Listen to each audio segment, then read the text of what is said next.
కుంభరాశి సార్. ధనిష్ట 3-4 పాదాలు, శతభిషం 4 పాదాలు, పూర్వాభాద్ర 3 పాదాలు. కుంభరాశికి ఆదాయం 2, వ్యయం 8, రాజ్యపుజ్యం 4, అవమానం 2. ఈ సంవత్సరం కుంభరాశి వారికి గురుబలం అనేటువంటిది చాలా బాగుంది. కాబట్టి ఒక బరువు దిగిపోయింది. పోయిన సంవత్సరం అంతా అబ్బా అబ్బా అబ్బా అన్నటువంటి వారు అమ్మయ్యా అనేటువంటి స్థాయిలోకి ఈ సంవత్సరం వస్తారు. ఇప్పుడు మీరంతా అమ్మయ్య అనుకుంటున్నారు అని నాకు తెలుసు. మంచి ఫలితములు ఈ సంవత్సరం కుంభరాశి వారికి బాగా వస్తాయి. నిరాశను విడిచిపెట్టండి. మాకెప్పుడు ఇంతే అనే భావన విడిచిపెట్టండి.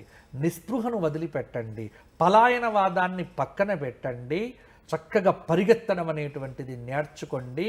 కష్టాన్ని ఎదుర్కొనేటువంటి ధైర్యాన్ని తెచ్చుకుంటే కుంభరాశి వారికి ఈ సంవత్సరం బాగుంటుంది. అష్టమకుశ సంచారము, గురుశనుల యొక్క గ్రహ సంచారము, రాహుకేతువుల యొక్క సంచారం అనుకూలంగా మారడం వల్ల పరాభవనామ సంవత్సరం కుంభరాశి వారికి మంచి ఫలితములను ఇస్తుంది.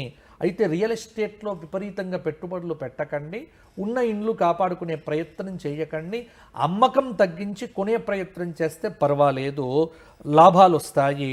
కొన్ని కీలకమైనటువంటి మార్పులతో పదవీ యోగాలు కూడా ఉన్నాయి రాజకీయ నాయకులకు. విద్యార్థులకు గురుబలం సంపూర్ణంగా ఉండడం చేత రేపు ఎగ్జామ్ అనంగా ఇవాళ చదివినా పర్వాలేదు అన్నట్టుగానే మార్కులు వస్తాయి. అలా అని నేను చెబుతున్నాను కదా అని మానేయకండి. 3 నెలల నుంచి ముందు నుంచే మొదలు పెడితే ఇంకా మంచి ర్యాంకులు వస్తాయి. జ్ఞాపక శక్తి బాగా పెరుగుతుంది అనవసరమైన విషయాలు పట్టించుకోకపోతే. అలాగే నల్లధాన్యాలు పండించేటువంటి వారికి, కుంభరాశి రైతులకు బ్రహ్మాండంగా ఉంటుంది ఈ సంవత్సరము. స్త్రీలకు కుటుంబ బాధ్యతలు పెరుగుతాయి. కుటుంబంలో తిరుగులేని శక్తిగా మీ మాట నిలబడుతుంది.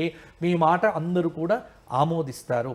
అయితే వృధా ప్రయాణాలు, కొన్ని విషయముల యందు అవగాహన లేకపోవటం వల్ల నష్టాలు, అలాగే కొంత యాంత్రికమైనటువంటి సామగ్రి మీద నష్టం, అంటే సెల్ ఫోన్లు కింద వేసుకొని పగలగొట్టుకోవటాలు, దానివల్ల డబ్బు ఖర్చు పెట్టుకోవడాలు, వాహనం వల్ల డబ్బు ఖర్చు, ఇటువంటివి మీ సంవత్సరం బాగా జరుగుతాయి.